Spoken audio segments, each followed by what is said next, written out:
بسم اللہ الرحمن الرحیم الحمد للہ رب العالمین والصلاة والسلام علی سید الانبیاء والمرسلین وعلی آلہ واصحابہ اجمعین، اما بعد۔ اعوذ باللہ من الشیطان الرجیم، بسم اللہ الرحمن الرحیم۔ العلماء ورثۃ الانبیاء۔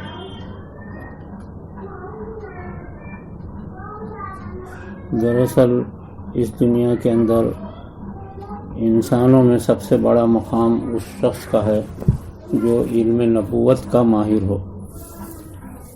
صحابہ کرام کی زندگی کے بعد ہمیشہ ایسے علماء پیدا ہوتے گئے۔ خیر القرون کا زمانہ اور مفسرین محدثین کے زمانے کے بعد بڑے بڑے علماء پیدا ہوئے۔ محی الدین ابن عربی، امام غزالی، اسی طریقے سے علامہ جلال الدین سیوطی، حال کے زمانے میں مولانا اشرف علی صاحب تھانوی رحمہم اللہ۔ ان لوگوں کے سینوں میں علم ایک سمندر کے جیسے تھا اور انہوں نے امت کو اپنے علم کے ذریعے سے رہبری کی ہے۔ حال کے اس دور کے اندر مفتی سعید پالنپوری اسی سلسلے کی ایک کڑی تھی۔ اللہ تبارک و تعالیٰ نے ان کو بہت علم دیا تھا۔ مجھے اس بات کا فخر ہے کہ میں اور یہ دونوں 5 سال تک دارالعلوم دیوبند میں ایک ساتھ پڑھنے میں شریک رہے۔ آخر زمانے میں دارالافتاء میں بھی ہم دونوں ساتھ شریک رہے۔ میں نے ان کو بہت قریب سے دیکھا ہے۔ ان کو پڑھنے کا، مطالعہ کرنے کا اس قدر شوق تھا کہ جب وہ کبھی کسی وقت کتب خانے میں چلے جاتے تو جب تک کتب خانہ بند نہیں ہوتا وہ باہر نہیں نکلتے تھے۔ اس قدر وسیع مطالعہ مفتی سعید صاحب کا تھا کہ جس کی کوئی انتہا نہیں تھی۔ اللہ تبارک و تعالیٰ نے تعلیم کے زمانے میں بھی ان کو اول درجے میں رکھا۔ افتاء میں بھی یہ معین المفتی کے حیثیت سے دارالافتاء میں ہمارے زمانے میں کام کرتے رہے۔ سن 1962 میں ہم لوگ دارالعلوم دیوبند سے فارغ ہوئے۔ 63، 64، 65 یہ ہمارا زمانہ افتاء کا زمانہ تھا۔ اس میں مفتی سعید صاحب بحیثیت طالب علم کے اور بحیثیت معین المفتی کے بھی کام کرتے رہے۔ اللہ تعالیٰ نے بہت علم ان کو دیا تھا۔ اس کے بعد وہ دارالعلوم دیوبند میں ہی مدرس ہوئے اور ترقی کرتے کرتے وہ دارالعلوم دیوبند کے شیخ الحدیث بنے، جو دارالعلوم دیوبند کا سب سے بڑا مرتبہ تھا، اور برسہ برس بخاری شریف پڑھاتے رہے۔ پڑھانے میں ان کو اتنا کمال حاصل تھا کہ طلباء ان کا نام سنتے ہی دوڑتے چلے آتے تھے ان کے سبق میں بیٹھنے کے لیے، اور ہر سوال کا جواب بڑے اطمینان سے دیتے تھے وہ۔ میں تو دارالعلوم دیوبند سے فارغ ہونے کے بعد وہ تو وہاں رہے، لیکن میں نکل کر کے اپنے وطن آ گیا اور عوامی خدمت میں ہم لگ گئے۔ مفتی سعید پالنپوری نے اس قدر ترقی کی، اللہ نے ان کو بہت بڑا مرتبہ علم کا دیا، اور علم حاصل کرتے کرتے وہ پڑھاتے بھی تھے اور پڑھتے بھی تھے۔ آخر زمانے تک وہ اسی علم میں مصروف رہے۔ حضرت شاہ ولی اللہ صاحب کی مشہور کتاب حجت اللہ البالغہ کی انہوں نے تشریح لکھی اور بہت کامیاب تشریح لکھی۔ حجت اللہ البالغہ یہ مختلف عنوانات پر اور خاص طور سے تصوف پر بہت مشکل ترین کتاب ہے، لیکن مفتی صاحب نے اس کی تشریح، اس کی شرح بڑی شاندار پیمانے پر لکھا اور آج وہ دنیا میں مقبول ہو گئی۔ مفتی صاحب جو ہے اس امت کے لیے بہت بڑا سہارا تھے۔ آج دنیا کے اندر ان کے مرتبے کا اور ان کے جیسا علم کی گہرائی رکھنے والا کوئی عالم دنیا میں نہیں ہے۔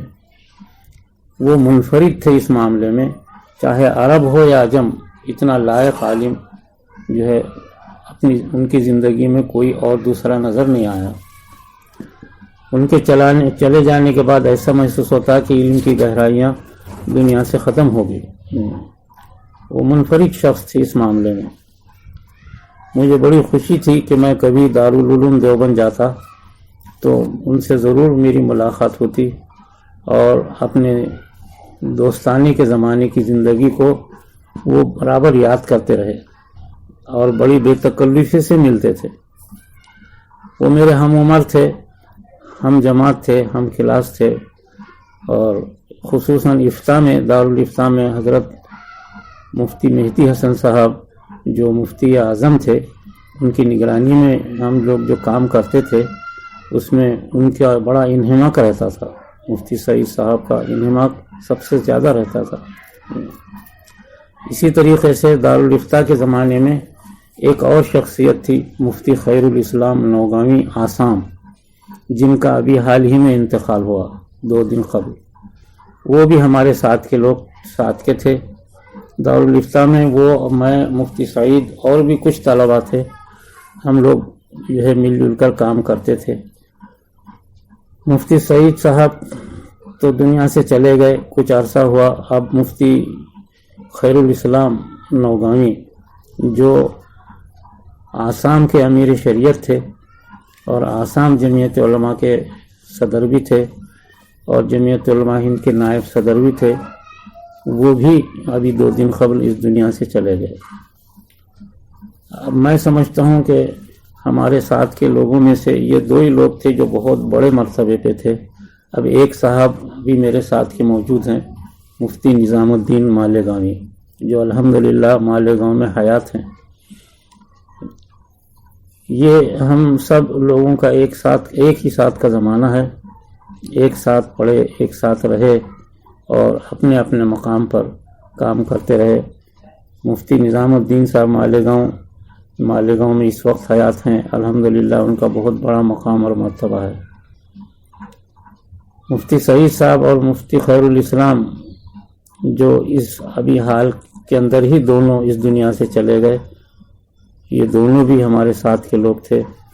ہم سب 1962 عیسوی میں دارالعلوم دیوبند سے فارغ ہوئے تھے اور اس کے بعد افتاء میں کام کرتے تھے۔ الحمدللہ آج ہم کو ان کی یاد آتی ہے۔ اللہ کا بڑا کرم ہے کہ دونوں کے چلے جانے کے بعد جو ہے ایسا محسوس ہوتا کہ علم کا ایک سمندر جو ہے دنیا سے چلا گیا۔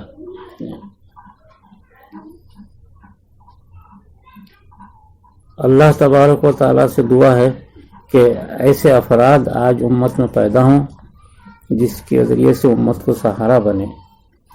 علم کی گہرائیاں، علم نبوت کی گہرائی، علم نبوت کے حقائق، معارف اور علم نبوت کی فکر، یہ اس کے مطالعہ کرنے سے ہی انسان کو حاصل ہوتی ہے۔ نبوت کی فکر، نبوت کا علم پر غور و فکر کرنے سے انسان کو جو ہے وہ مقام اور مرتبہ انسان کو حاصل ہو جاتا ہے جس کی کوئی مثال دنیا میں نہیں ہے۔ اللہ تبارک و تعالیٰ سے دعا ہے کہ مفتی سعید صاحب پالن پوری اور اسی طریقے سے مفتی خیر الاسلام نوگامی آسام، ان کی کو اللہ تبارک و تعالیٰ جوار رحمت میں جگہ عطا فرمائے اور ان کی جگہ پر ان جیسے افراد امت میں پیدا فرمائے، ایسی ہماری خواہش ہے۔ اللہ تبارک و تعالیٰ اس کو قبول فرمائے۔ وآخر دعوانا ان الحمدللہ رب العالمین۔